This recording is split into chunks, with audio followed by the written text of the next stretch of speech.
திருவள்ளூர் மாவட்டம் பொன்னேரியில் இயங்கிய பிரியாணி கடைக்கு சீல் வைத்து உணவு பாதுகாப்புத்துறை அதிகாரிகள் நடவடிக்கை எடுத்துள்ளனர்.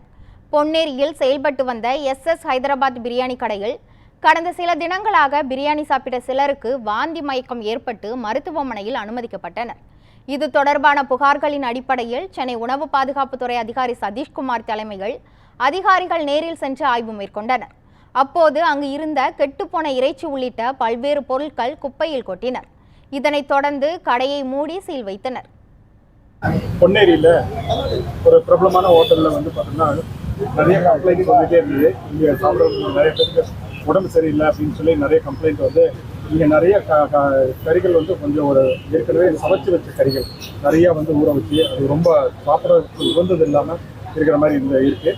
அதை எல்லாமே எடுத்து நாங்கள் டிஸ்போஸ் பண்ணிட்டோம். அதேமாதிரி பிரியாணி பார்த்தீங்கன்னா அதேமாதிரி ரொம்ப பழைய கறி மாதிரி இருந்தது. அதில் அந்த கறியெல்லாம் எடுத்து பிரித்து பார்க்கறதுலே தெரியுது. அது 2 நாள் 3 நாள் இது மாதிரி இருக்குது. அதனால தான் நிறைய கம்ப்ளைண்ட்.